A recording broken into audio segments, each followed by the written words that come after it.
Dear God, as I start this new day, I come to you in prayer, seeking your guidance and your presence with me throughout the day.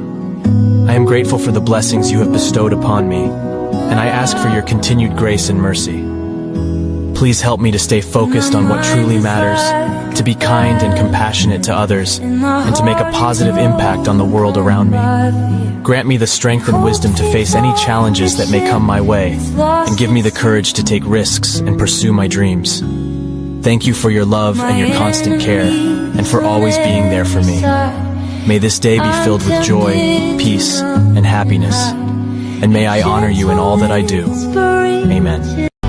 Lord, I come to you, let my heart be changed, renewed, flowing from the grace that I found.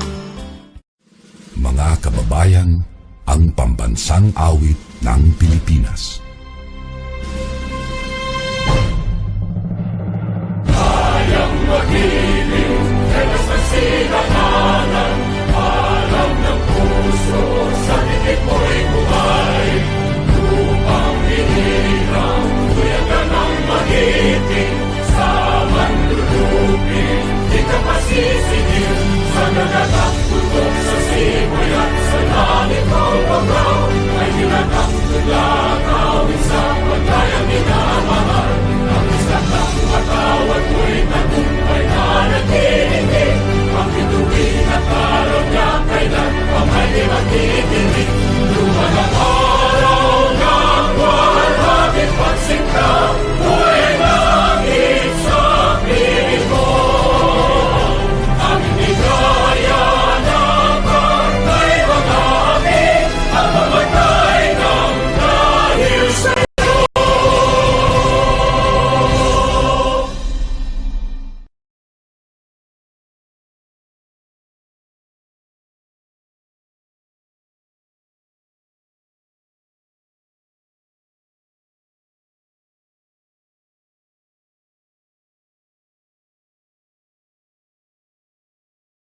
Broadcasting live from Bukidnon. This is Shine Broadcasting Online. Una sa balita. Sa makabuluhang usapan. Sa musika at public service. Let's start the party.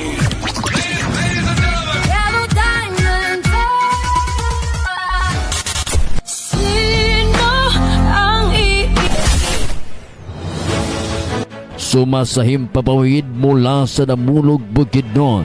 Kasama niyo araw-araw. Shine Broadcasting Online. Una sa balita. Una sa public service.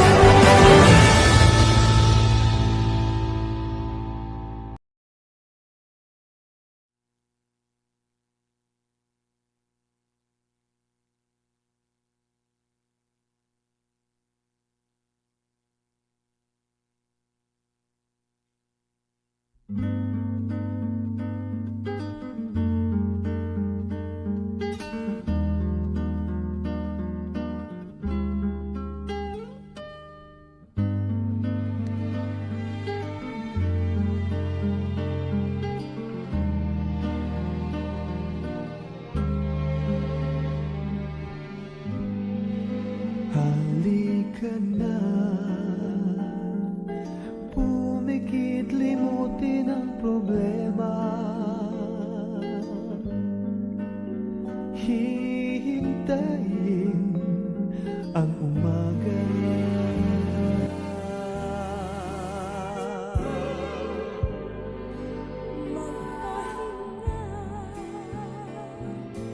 Panaginip ng kaliligaya, darating din ang umaga.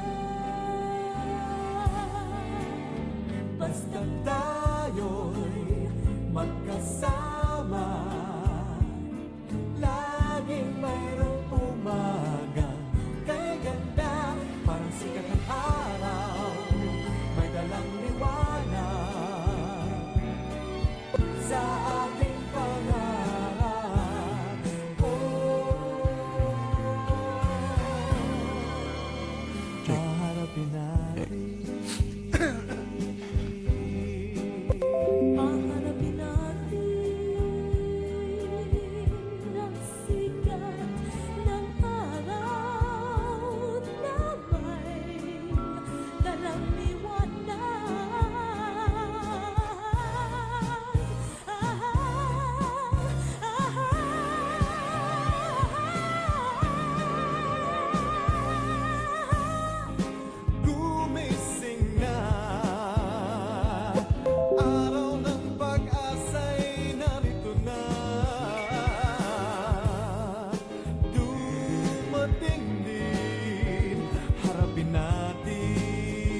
In your face, all over the place.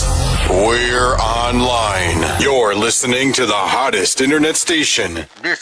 Shine Broadcasting Online. Una sa balita. Una sa public service.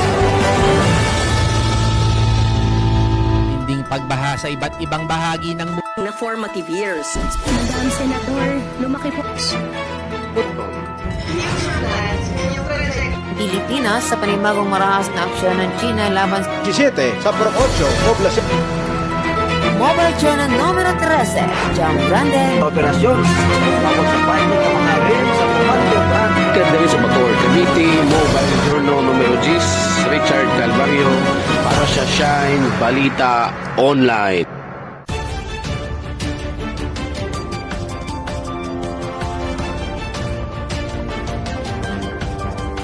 Gikan sa lawak balitanan sa Shine Broadcasting News Center. Kini ang Shine Balita. Ug karon, ania ang inyong anchorman.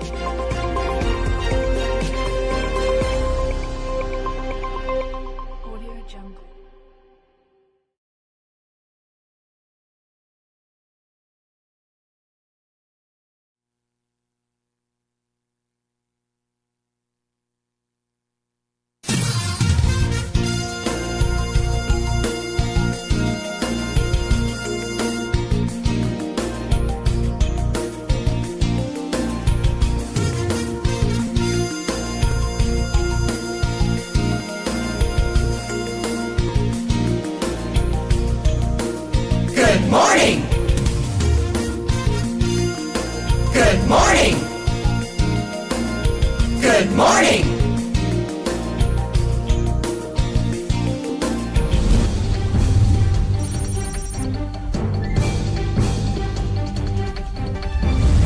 Good morning!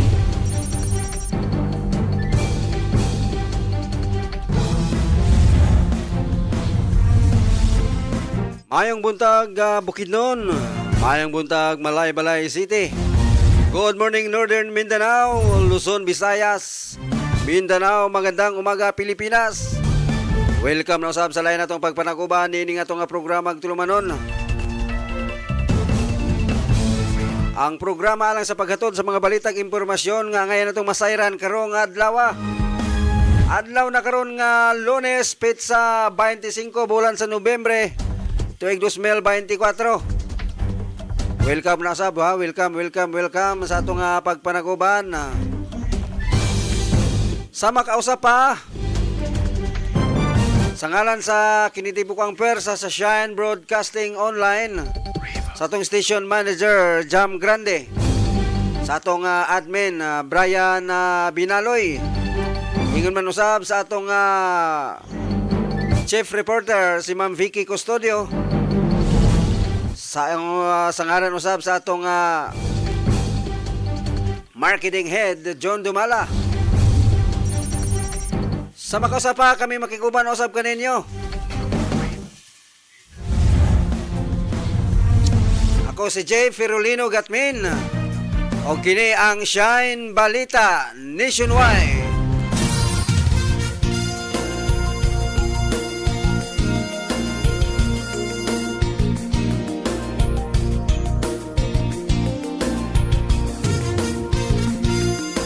O ganyan na ang mga nagunang balita karong buntaga, headline sa atong mga balita. Shine Balita.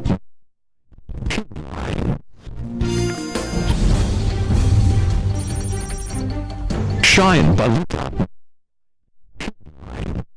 Una sa atong balitang lokal, mukaba 30,000 ka pesos nga kantidad sa shabu na kumpiska sa bypass operation sa Malay-Balay. Suspect sikop. Shine Balita. Samtang sa atong ikaduhang uluhan sa atong balitang lokal, 4 anyos nga batang babae patay human mabanggaan og sakyanan. Shine Balita. Sa atong ikatulong balitang lokal, Police Region Office Region 10 nagpasidaan sa mga ginikanan nga dili magpasagad sa ilang mga minors. Shine Balita. Samtang sa atong balitang regional, food delivery rider sikop human sa pagpamaligya og shabu. Shine Baluta. Samtang sa itong balitang national, Vice President Sara may gibulgar nga expose versus First Lady Liza Marcos. Shine Baluta. Samtang sa itong line pang balitang national, pag-atake ni Vice President Sara sa First Family, Housemaker Romualdez makapaalarma og dili insakto matud kana ni Senador Francis Escudero. Shine Baluta. Samtang sa atong balitang international, Ukraine makigtagbo sa mga kaalyado niini alang sa pagpalambo sa mga bagong air defense systems. Shine Baluta. Sa atong balitang sports, New Zealand guard Corey Webster gisaway ang mga FIBA referee human gipildi sa Gilas, Pilipinas. Shine Baluta. Kalahin pa natong headline sa atong showbiz, Kim Chu gihimong cover girl sa usa ka local beverage company. Shine Baluta. Samtang sa atong balitang espesyal, pinakataas o pinakagamay nga babae sa kalibutan nagkita sa unang higayon. Shine Baluta. Mo ka to nga atong balitang espesyal ha, ang pinakataas o pinakagamay nga babae sa kalibutan at tibuok kalibutan nagkita na, first time nga nagkita gid silang duha. Sunod unta ni ang pinakagwapo na pod ug ang pinakaitsuraan ang magkita. Kay murag kami gini magkita ani ba. Og sa atong headlines usab sa atong mga kauban ng mga reporters, sa atong mga mobile journals nga nanukad sa ilang tagsa-tagsa ka mga lokasyon. Ang sa headlines niya Mobile Journal, Arlene Alivio ang atong correspondent gikan dito sa nasod sa Kuwait. Nga matod pa first batch repatriated na OFWs mula sa Lebanon nakauwi na ng bansa. Og sa headline usab ni Brian Binaloy, pulis angol kay gidunggab sa suspect nga pusher. Ay bali na day ni karon ang pulis na may gidunggab. Sa headlines usab ni Mobile Journal number 16, Danilo Pinarejo, gasolinahan sa Naay Cavite hinuldap ng 4 na armado, 2 arestado. Og sa headlines usab ni Mobile Journal numero 3 si Jam Grande, Vice President Sara posibleng matanggal sa pwesto dahil sa pagbabanta kay Marcos. Sa headlines ni Floribet Pinarejo, Mobile Journal number 15, Dasmariñas City isinailalim sa state of calamity. Sa headlines naman ni Mobile Journal numero 10, Richard Calvario, Bicol hinatiran ng livelihood assistance ng Office of the Vice President. Samantala, sa headlines naman ni Danilo Pinarejo, Octopus Rides nakalas, 8 estudyante sugatan. Saka ni dapit Octopus Rides katuning kanang bitong nasa mga kuan. Nasa mga kanang murag Ferris wheel ba? Nya Octopus Rides, octopus lang ng forma. Sa lain pa mga balita sa itong mga kauban ng Mobile Journals, kang Floribet Pinarejo nasunog 3 milyon ari-arian na abo. Ay kadako ba? Og sa lain pang headlines ni Richard Calvario, Camarines Norte hinatiran ng tulong. Kana og uban pa mga balita at tangis atong pagbalik mga kasyahin. Yasa kita sa nato speaker sa lawak alang sa mga pahinomdom.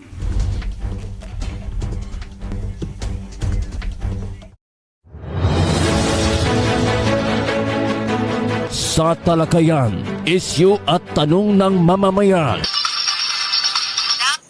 Kutbot ka wala silang listahan. Lah kabutar. Ano man hindi maging matarong og lista kanong pag-abot dito wala man niya dito sa master list na dito sa kumilik na aman niya pag-abot dito sa eskwelahan ng listahan wanagan. Serbisyong publiko at palitang totoo, lakas at kaalaman ng mamamayan. Ito ang programa KKK. Kabalita mo sa napapanahon, seguridad at pag-asenso. Kasama mo sa serbisyong publiko, kasangga ng mga inaapi. KKK. Kasama ang nag-iisang ati ng bayan, Jam Grande. Con Ati Jam. KKK.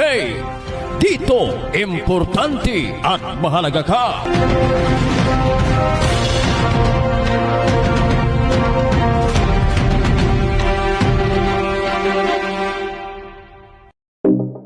Bless Panyawan Liniment Oil usa ka maayong haplas nga gigama gikan sa piniling mga herbal gihimo aron sa pagtangtang sa klase-klaseng mga panakit sa kalawasan. Maayo alang sa may mga rayuma, varicose veins, sakit sa tiyan, sakit sa ngipon, pamaol, arthritis, butod, sakit sa ulo ug uban pa. Dili ka usab daling duulan sa lamok tungod kay kini adunay sangkap nga citronella.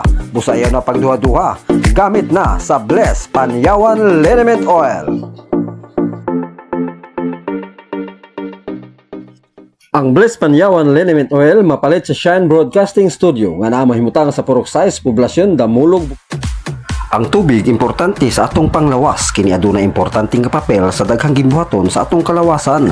Lakip na diri ang pagdala sa mga sustansya sa mga selula, pagpanalipod sa atong mga joints ug organs ug pagmintinar sa saktong temperatura sa atong kalawasan. Ang pag-inom og igong tubig makatabang aron makapugong sa dehydration o aron mahilikay kita sa constipation o kidney stones. Sa higala, batasana sa pag-inom og tubig matag adlaw. Ani ana ang Rose Droplets Water Refilling Station. Anda mo serbisyo kaninyo ug makasiguro ka nga limpyo ug masaligan ang ilang tubig.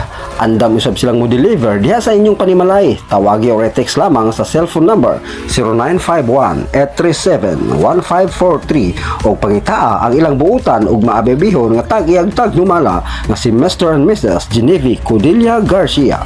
Rose Droplets Water Refilling Station for clean and safe drinking water. Ang Rose Droplets Water Refilling Station ana mahimutang sa Purok 7, New Talamban Spring, Kibawi, Bukidnon.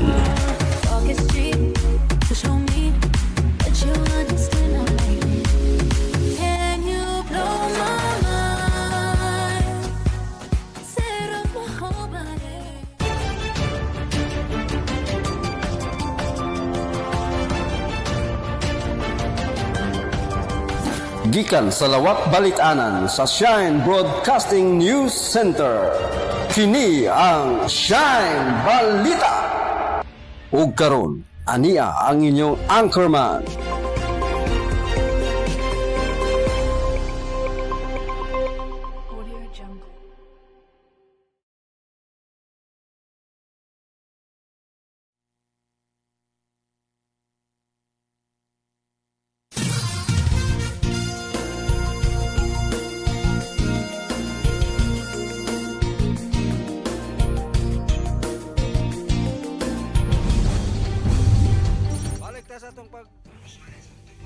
Balik tayo sa itong pagpanauban, sabtang utong oras sa 11 minutos na human ni Kalabay ang alas 6 sa buntag.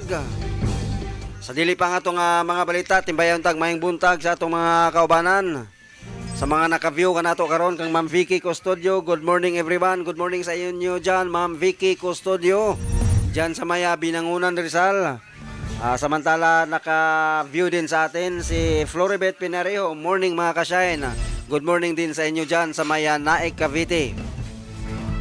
Ma'am Floribet at kay Danny Pinarejo. May mga isang pagbati rito. Happy birthday sa aming apo, si Kian Pinarejo. Happy birthday happy birthday sa kanilang apo si Kian Pinarejo. Pagbati mula kay Floribet at kay Sir Danny Pinarejo. O ganyan na ang mga hingpit nga asoy sa atong mga balita. Una sa atong nga balita nga lokal. Mukabat sa dulan 30,000 ka pesos nga kantidad sa illegal nga drugang shabu. Nakumpiska samtang nadakpan ang suspect nga misuway pa pagpayihot ni ini atol sa bypass operasyon pasado alas 5 sa hapon. Tumilabayng adlaw dito sa Purok 2, Barangay 1, Malaybalay City. Sigon sa report nga nakumpirma ang taho sa illegal nga binuhatan sa suspect human mapalitan kini og droga sa pulis nga nagpailang push your buyer nga mokindad og 500 pesos. Dito na misinyas ang push your buyer og gipusasan ang suspetsado. Nakumpiska gikan sa iyang posisyon ang drogang shabu nga mobalor sa 27,703 ka pesos nga motimbang sa kapin 4 gramos. Gikustodiya na karon sa Malaybalay City Police Station ang 47 anyos nga lalaking suspect samtang ginaandam na ang kasong ipasaka batok kaniya.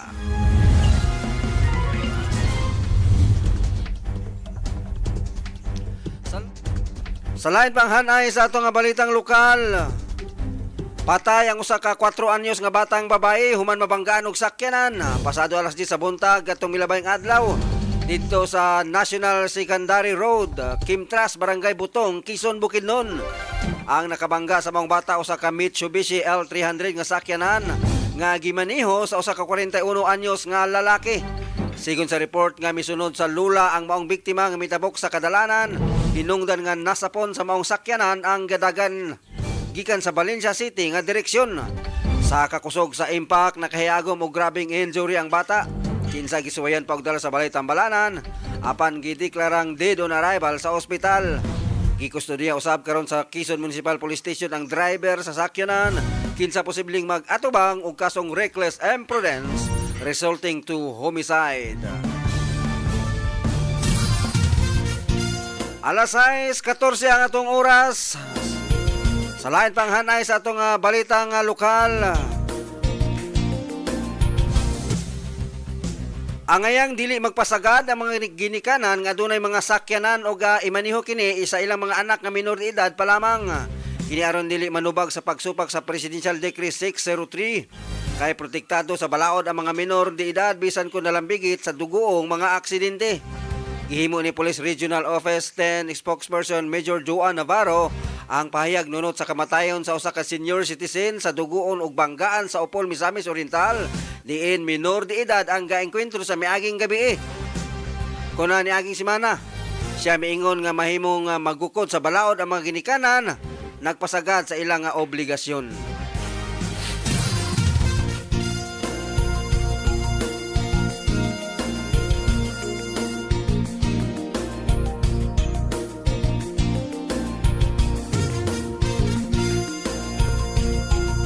Baril ng trader tinangay ng katiwala. Baril ng isang trader tinangay ng katiwala. Nasa pagkas linya itong kauban ng Mobile Journal numero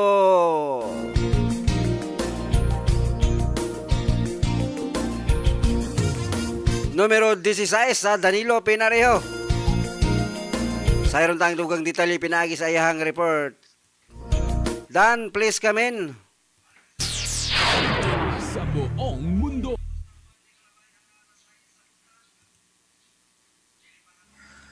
Dalawang kalibreng baril ang isang negosyante na may-ari ng isang rice farm ang tinangay ng pinagkatiwalaang caretaker sa kanyang palayan sa sitio Gugo, Barangay Malainin, Bago na Cavite. Nadiskubre lamang ang ginawang pagnanakaw ng suspect na kinilala sa alias na si Ram 38, Tubong Negros Occidental, caretaker ng tumawag sa biktima. Ang kapitbahay nito hingil sa di umano'y ilang araw nang walang nagbabantay at nag-aasikaso sa farm nito. Agad nagtungo ang biktima na kinilalang si Luke Elmer Buado, 41, residente ng Barangay Bayanan, Bacoor City. Sa kanyang farm, ang pagdating dito ay nadiskubre na abandonado na ang farm. Nang magsiyasat ito sa loob ng farm ay nadiskubre na wala na sa kanyang cabinet ang dalawang firearms nito na Norinco pistol, 2-ton caliber 45 at Rock ISL rifle caliber 22. Napag-alaman na 2 beses lamang sa isang buwan kung magtungo dito ang biktima at ang suspect ang ginawa nitong caretaker. Ang balitang ito ay hatid sa atin ng Bless Panyawan Liniment Oil mula dito sa Tansa, Cavite. Mobile Journal number 16. Danilo Pinareho nag-uulat para sa Shine Balita Online Nationwide. Maraming salamat Mobile Journal number 16, Danilo Pinareho. Alas 6:18 na ang atong oras. Parahinta sa atong mga pagpanaguban samtang sa atong balitang regional. Nasiko pangusa ka 23 anyos nga online food delivery rider. Human kini na nag-sideline sa pagpamaligya og gituhang shabu nga mikabat balor sa kapin 600,000 ka pesos. Dito sa Dalan, Concepcion, Barangay Suba, ning Dakbayan sa Sugbo. Nitong adlong Biyernes sa gabi, Nobyembre 22, tuig 2024. Nasikop kini sa mga sakop sa Sawang Caliro Police Station Sa Cebu City Police pinaagi sa usa ka bypass operation diin gawa sa nakuhang drugas kay nakuhaan pod kini og kalibre 45 nga pistola og tulo ka mga buhing bala. Giila ang suspect nga si Nicolas Cabasan Matay alias Nico, 23 anyos o lumulupyo sa Garfield Street, Barangay Suba, Dakbayan sa Sugbo. Lakip sa nasakpit ang 200 pesos nga bypass money. 12 ka nagkadayang pakita sa giginadiling drugas nga abot sa 100.35 gramos ang timbang nga dunay standard price nga 682,380. Naka-standby sa pikas linya atong kaubanan mobile journal numero. Isa naka-standby sa pikas linya. Floribet Pinarejo mobile journal number 15. Ayon sa kanyang headlines, warehouse na sunog, 3 million ari-arian na abo. Ang kompletong detalye sa pag-ulat ni Mobile Journal number 15 na Floribet Pinarejo. Naka-standby. Floribet, please come in. Gumaka Quezon, aabot sa mahigit 3 milyong halaga ng mga ari-arian ang naabo makaraang lamunin ng sunog ang kabuuan ng isang warehouse sa Barangay Rosario ng bayang ito kamakalawa ng gabi. Ayon sa ulat ng Gumaka BFP, nag-umpisa ang sunog dakong alas 9 ng gabi sa second floor ng appliance store ng warehouse na pag-aari ni Alet Bugarin at mabilis itong kumalat hanggang sa tupukin ng apoy ang buong establishmento.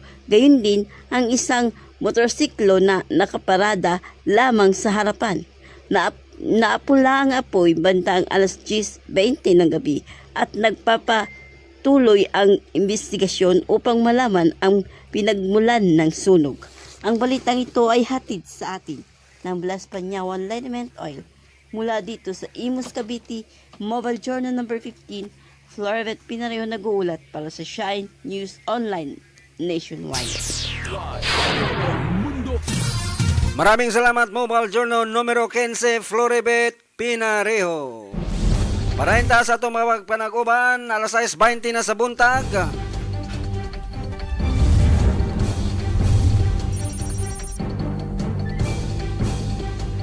Sa itong balitang regional, mibuto na sa kasuko si Vice President Sara Duterte batong sa gihimong pagpang-ipit sa administrasyon ni Presidente Bongbong Marcos gamit ang Kamara Baha.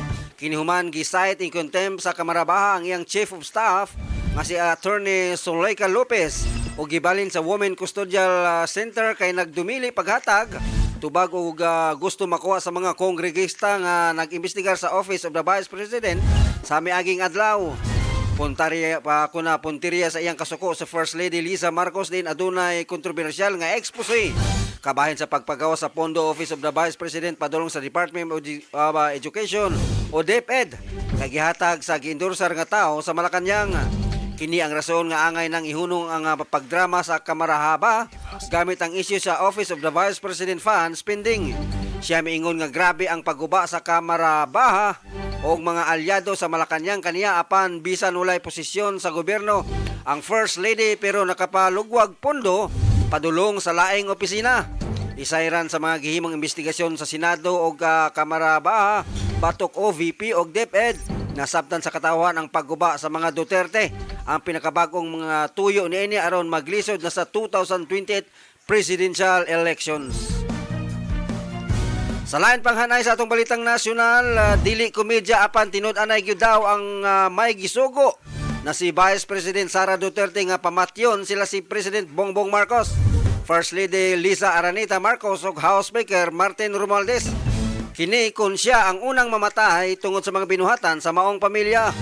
Miingon si Sara nga seryoso ang iyang sulti kay dili imposible nga intirisan ang pagkatawo niini ug wala nay laing pangitaan.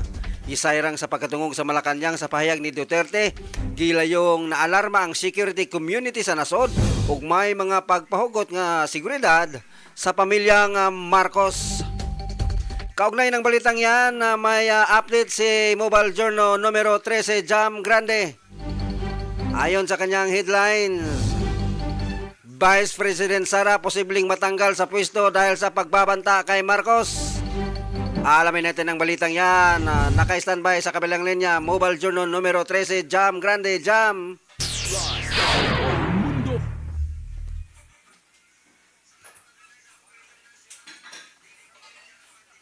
Jam, please come in. Naniniwala si Presidential Advisor on Poverty, Alleviation Secretary Larry Gadon na maaaring matanggal si Vice President Sara Duterte bilang Vice Presidente ng bansa. Kasunod ng pananakot ito kay Pangulong Ferdinand Marcos Jr., sinabi ni Gadon na inirekomenda niya ng mga kongresista na ideklarang incapacitated si Duterte matapos ang kanyang mga pahayag na nakipag-usap siya sa isang assassin para patayin ang Pangulong Ferdinand Marcos. Ang kanyang mga banta na patayin ang Pangulo, ang unang ginang, si Lisa Araneta Marcos at Speaker Martin Romualdez, ay isang malinaw na pagpapakita ng isang hindi matatag na pag-iisip at abnormal na pag-iisip. Kaya't siya ay walang kakayahan sa pag-iisip. Ginawa ni Duterte ang pahayag sa isang press conference noong Biyernes matapos ang pagbisita ng kanyang Chief of Staff na si Zulieca Lopez na inilipat sa St. Luke Hospital matapos makulong sa House Detention Facility. Paliwanag ni Gadon, may dalawang paraan para tanggalin ang Vice Presidente sa House of Representatives. Bukod sa ideklara itong incapacitated, maaari rin itong alisin sa pamamagitan ng impeachment. Ang balitang ito ay hatid sa atin ng Blessed Lenement Owel mula dito sa Shine News Center. Mobile Journal numero 13. Jam Grande nag-uulat para sa Shine Balita Nationwide. Maraming salamat, Mobile Journal numero 13, Jam Grande. Alas 6:25 na sa buntag, padayon sa atong pagpanaguban. Sa lain panghanay sa atong balitang nasyonal, makapaalarma og dili husto ang mga pamahayag ni Vice Presidente Sara Duterte nga ni kontrata kini og assassin aron patyon si Presidente Ferdinand Marcos Jr. kung gani adunay mahitabo nga dili maayo kaniya. Matod ni Escudero, isip ikaduha nga labing taas nga opisyal sa nasod, kanunay niyang hinumduman nga aduna siya katungdanan nga mahimong ehemplo sa iyang mga kawani sa Office of the Vice President sa mga Pilipino o sa mga batanon. Nanawagan usab si Escudero sa mga kalyado ni Duterte nga tambagan ang Vice Presidente nga dili mubuhi og daotang pulong nunot sa iyang kill order ngadto sa presidente. First Lady Lisa Araneta Marcos ug House Speaker Martin Romualdez. Apan giklaro ni VP Sara Duterte nga bisan sa wala pa siya moingon nga nakigsulti siya sa usa ka tawo nga manimalos umupatay ni Presidente Ferdinand Marcos, First Lady Marcos ug House Speaker Martin Romualdez, siya mismo nakadawat na og mga hulga sa iyang kinabuhi. Mao nga gipahimungtan sa Vice Presidente nga kung mamatay siya, nasayod na siya kung kinsa ang mubuhat niini. Alas 6:26 ang atong oras, laing report atong pagaruaton. Matod pa, gasolinahan sa Naik, Cavite hinuldap ng 4 na armado, 2 arestado. Aalamin natin ang balitang yan sa pag-ulat Mobile Journal numero 16. Nagbabalik Danilo Pinarejo. Dan, go! Cavite, hinold up ng 4 na armadong kalalakihan na riding in tandem ang isang gasolinahan sa barangay Sabang, Naik, Cavite. Dito ay natangay ang perang kinita ng mga kinita at cellphone ng staff kahapon na madaling araw. Dahil naman sa mag-agap na pagresponde ng mga pulis, 2 sa 4 na suspect sa isinagawang follow-up operation ang naaresto at nabawi sa kanila ang isang cellphone na kanilang tinangay sa isang stop ng gasolinahan. Habang hindi na nabawi pa ang mga pera at iba pang ninakaw ng mga suspect, kinilala lang ang mga nadakip na suspect. Tinutugis naman ang mga tumakas na sina alias De Leon at alias Jolie, pawang ng barangay Mabolo, Naik. Sa ulat ng pulisya, 1:00 ng madaling araw nang maganap ang pag-hold up sa Uno Fuel gasoline. 4 na suspect sakay ng 2 motorsiklo na inakalang magpapakarga lang ng gasolina. Gayunman, agad na tinutukan ng baril ng mga suspect ang pump attendant at cashier, Mio motorcycle at kapwa walang plaka. Sa follow-up operation, naaresto ang 2 sa 4 na suspect na nakuhanan ng isang improvised handgun na Col 22 at ang motorsiklo na gamit na Skygo 150. Ang balitang ito ay hatid sa atin ng Bless Panyawan Liniment Oil mula dito sa Tansa, Cavite, Mobile Journal number 16. Danilo Pinarejo nagulat para sa Shine Balita Online Nationwide. Maraming salamat Mobile Journal numero 16 Danilo Pinarejo. Sa lain pang mga balita, usa ka pulis angol kay gidunggab sa suspect nga mga pushers. Ulba na nabali na. Ulba na yung mga pushers na ang pulis na idunggabon. Sayron ta ang dugang detalye pinagi sa report ni Mobile Journal numero 5 Brian Binaloy. Bri, please come in. Luwas ra sa kuyaw nga kahimtang ang wala pa pangaling pulis nga gidunggab sa usa sa tulo ka suspected drug pusher nga nadakpan sa bypass operation sa Initsi Barangay Koswagan ning siyudad sa Cagayan de Oro. Nangulo sa operasyon ang City Drug Enforcement Unit sa Cagayan de Oro City Police Office. Din nadakpan sila alias Junjun, alias Jimboy, apan nakasibat ang usa nga si alias Bakibuyen. Mismo si Bakibuyen ang midunggab sa backup police team, member diin naigo ang liog.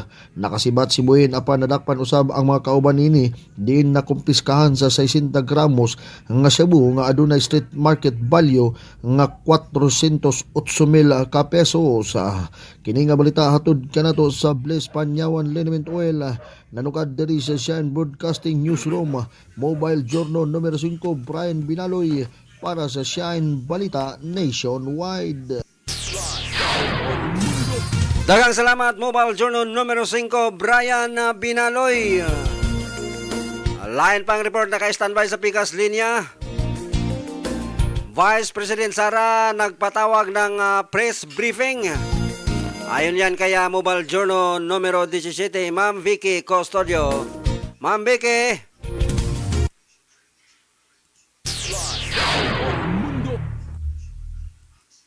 Nagpatawag ng press briefing si BP Sara matapos iserve transfer order ng Blue Ribbon Panel ni Lopez para ilipat sa Correctional Institute for Women. Facility naman Daluyong City dakong alas 11:30 ng umaga.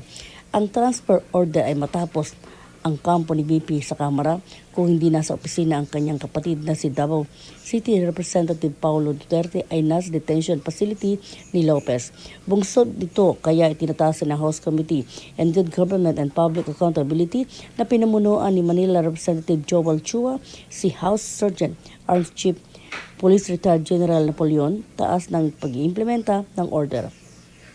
Tinututulan naman ni Lopez ang nasabing kautusan na giniit na hindi siya aalis ng kanyang detention room dahil hindi naman daw ito akusado para ilipat sa jail facility at ito'y kanyang karapatan. Napasunod naman si VP Sara nang nalaman ang nasabing paglilipat ng detention kay Lopez. Habang isinisilbi ang binabasa ang order kay Lopez ay tinangka itong pigilan ni VP Sara na sinabing siya ang abogado ni Lopez. Gayunpaman habang pinatutunayan ang serve order ay biglang sumama ang pakiramdam ni Lopez at nahiyot magsuka, hinimatay bungsod upang isugod bandang alas 3 ng madaling araw sa Veteran Memorial Medical Center bago inilipat sa St. Luke's Medical Center sa Quezon City kung saan sinamahan ito ni BP Sara.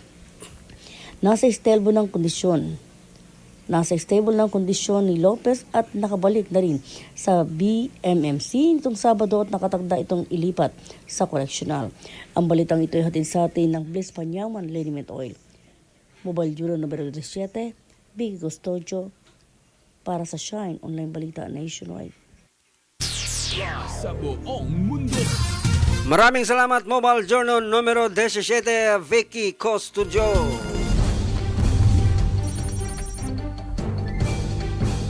Sa line pa mga balita, atong oras alas 6:32 na sa buntag. Dasmariñas. Mobile Journal numero 10 sa kanyang headlines. Camarines Norte hinatiran ng tulong. Ang karagdagang detalye mula sa pagulat ni Mobile Journal numero 10 Richard Calvario. Tinungo ng Agimat Party List ang Talisay Camarines Norte. Mga apektado ng bagyong Pipito nakakatanggap ng tulong 2,000 na mga residente sa Dait, Bensons, Mercedes ang binigyan ng tulong ni Senador Bong Revilla at Agimat Party List Representative Brian Revilla. Nagpasalamat naman ang mag-amang Revilla kay former Governor Edgardo Igay, Angeles Talyado, Representative Jose Baning Talyado, Board Member Atoy Moreno, Board Member Marlon Tijada, Board Member Konkon Panutis, Councilor Ian Tijada, Mr. Rainier Morina sa pag-asikaso sa Agimat Party List sa paghatid nito ng tulong sa Talisay, Camarines Norte. Ang balita na ito hatid sa atin ng Bliss Panyawan Lenementoel, Mobile Journal numero 10, Richard Calvario, para sa Shine Balita Weekend. Maraming salamat, Mobile Journal numero 10, Richard Calvario. Sa Dasmariñas City, isinilalim sa state of calamity. Ayon yan sa pag-ulat ni Mobile Journal numero 15, Floribet Penarejo. Bet, please come in. Sa buong mundo. Cavite, isinailalim sa state of calamity ang lungsod ng Dasmariñas dahil dengue outbreak. Ito ay matapos ang patuloy na pagtaas ng kaso ng dengue sa iba't ibang barangay ng nasabing lungsod. Sa Facebook page ni Dasmariñas City Mayor Jenny Barsaga, simula pa noong November 6, nakapagtala na ang lungsod ng 928 na kaso na dengue na mas mataas kumpara sa 233 na kaso sa parehong panahon noong nakaraang taon. Sa kabila nito, wala pang bilang na naiulat ng mga namatay sanhi ng dengue, subalit hanggang sa kasalukuyan ay maraming biktima ang mga nakakonfine sa iba't ibang paggamutan ng lungsod.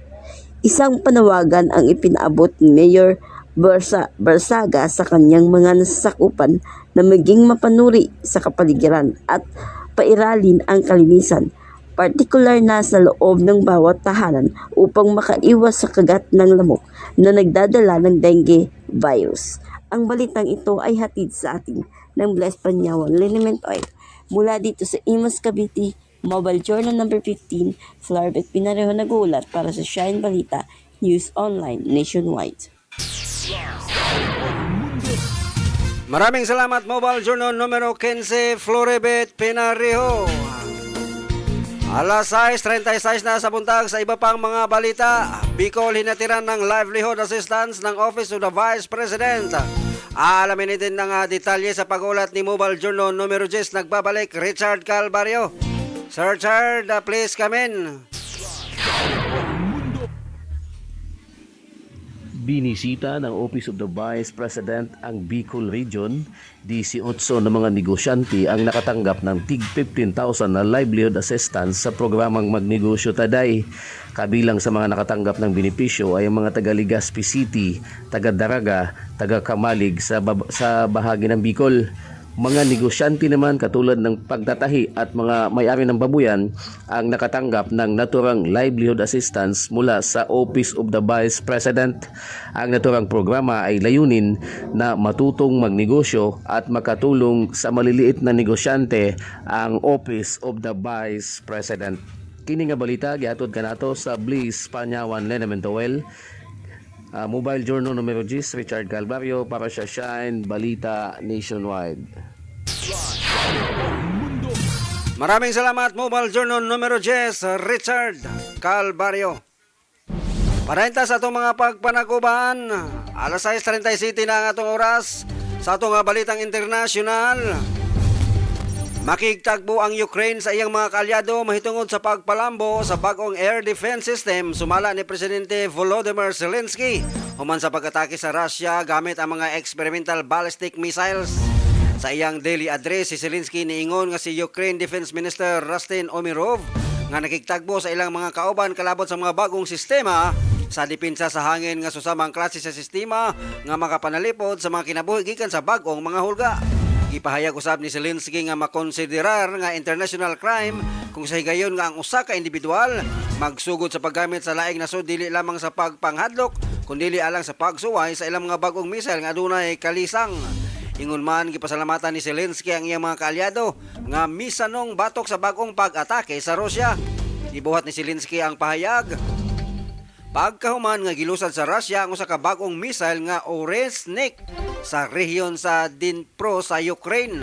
Samtang ang presidente sa Russia nga si Vladimir Putin nagsulti kaniadto nga ang Russia magpadayon sa pagsuway sa bag-ong missile nga giingon niya nga dili ma-intercept sa air defense system. So perting kulbaan ning missile nga ilang ipanghimo ron. Sayon kaning gihimo ni Vladimir Putin po nga dili kuno ma-intercept sa air system. So di ni makita. Pagkakuyawan na lamang. Parahinta sa itong mga pagpanaguban sa itong balitang sports.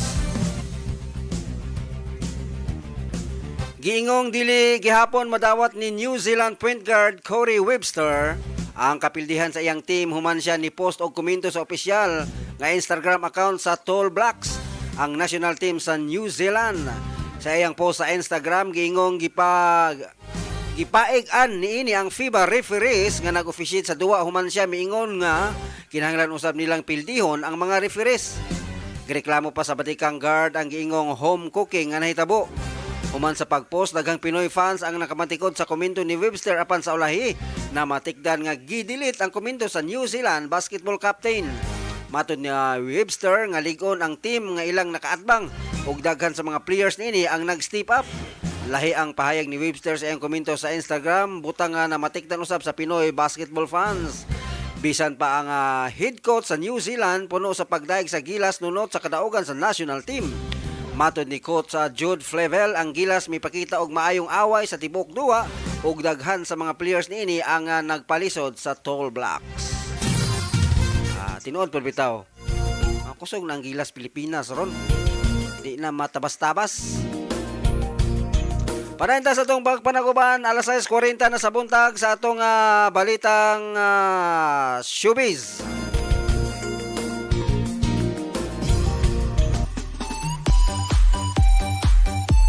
Gi-unveil ang aktres nga si Kim Cho, isip pinakabagong calendar girl sa local beverage company sa nasod.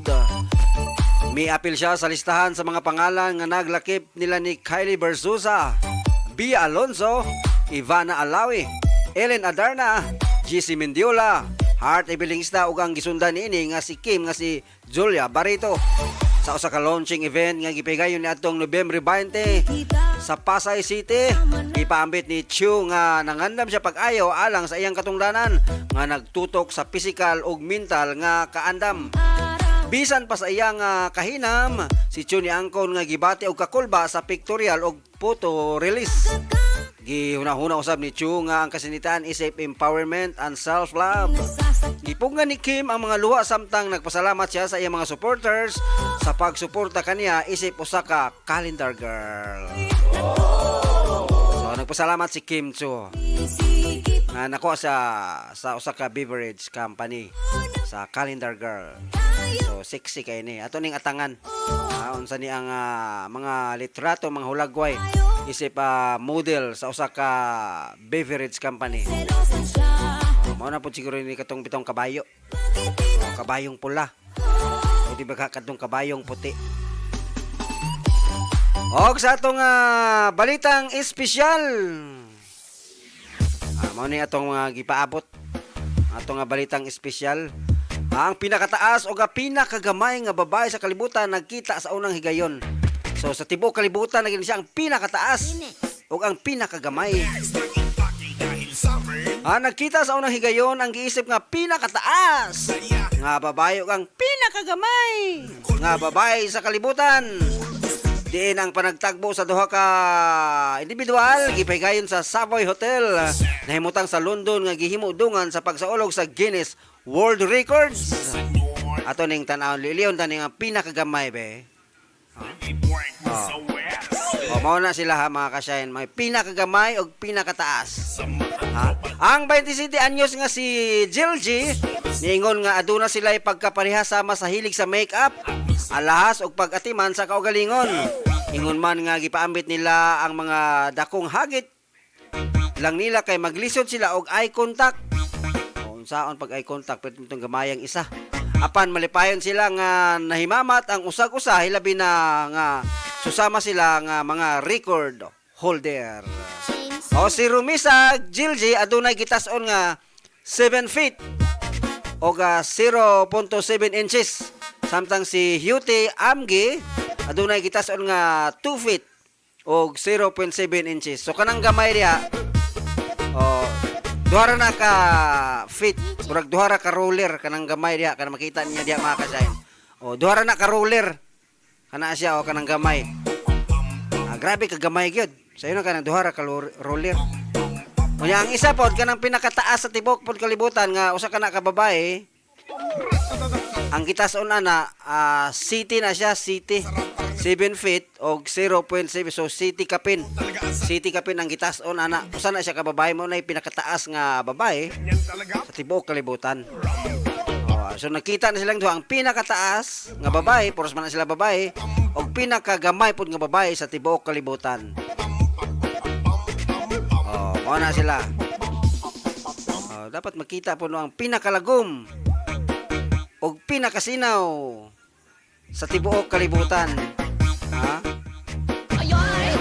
Dapat makita po tayo panagkita o ang pinaka di na lang di na lang kayo sig kwanta mabayulit ta una-unaan taon sa man ni Idam.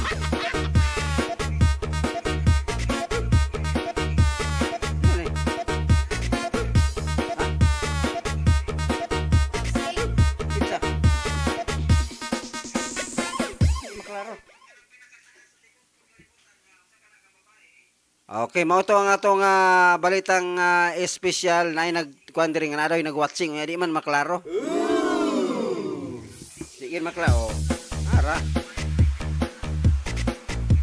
Good morning din ha kang Sir Francis. Good morning sa imo Sir Franz. Taw-taw atangin ninyo ha si DJ King dinhi lamang sa Shine Broadcasting Online. Sa iyang programang One Morning Show. Atangin ninyo pag human right after this program. Paghuman si DJ King sa One Morning Show makauban nato siya. Malingaw tan ining atong matag adlaw natong gimbuhaton. Mutanaw lang ta kang DJ King makakatawa na ta. Dili sa iyang naong ha, kundi sa iyang mga sa iyang programa. Dili sa iyang naong. Mao na kay si DJ King sa iyang programang One Morning Show. Matag 6:30 pero nilapas na ta kay na late man ta ganina. Late po si DJ King karon na late siya pero dili yang sala nga late siya ako ning sala kay nagpaingon ta diri sa estasyon ganina. Na kuan man ta murag napalatan atong motor. Nang naulahi ta gamay. So mo to mga kasyahin hang atong balitang espesyal alas 6:46 na sa buntag. Mao ko to mga naglangkob sa atong mga balita karong adlaw nga Lunes, pizza 25 bulan sa Nobyembre tuig 2024. Sa mga nakapi pa karon nga naa pa silang tagsa-tagsa ka panimalay. Good morning kaninyong tanan og sa katong mga kaigsunan nato nga nakalakaw na kay mo adto na sila nga tagsa-tagsa ka mga trabaho atong mga government o private employees. Amping kamong tanan sa mga kadalanan og sa ato usab nga mga estudyante. Amping mo naot na nakabangon ang tanan wa nay nagtiko-ko karon.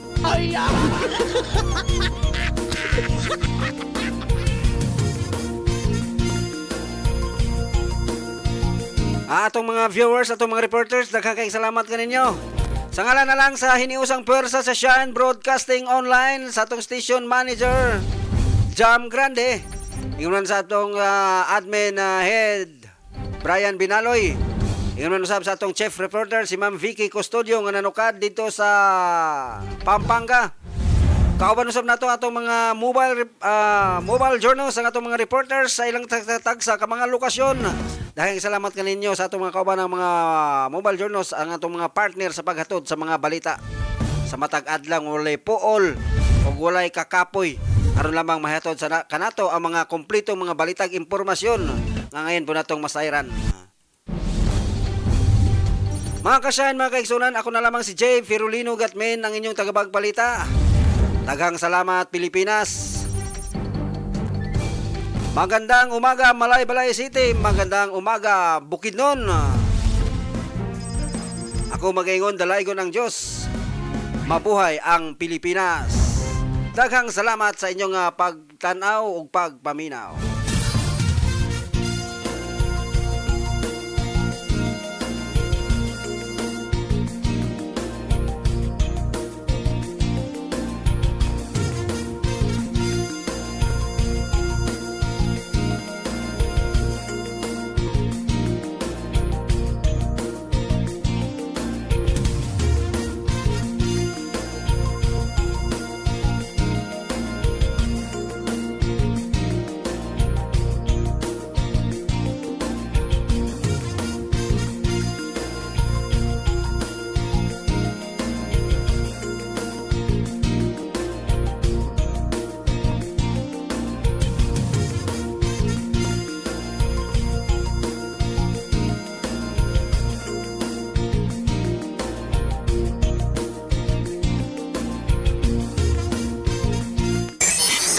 In your face, all over the place. We're online. You're listening to the hottest internet station. Shine Broadcasting Online. Una sa balita. Una sa public service.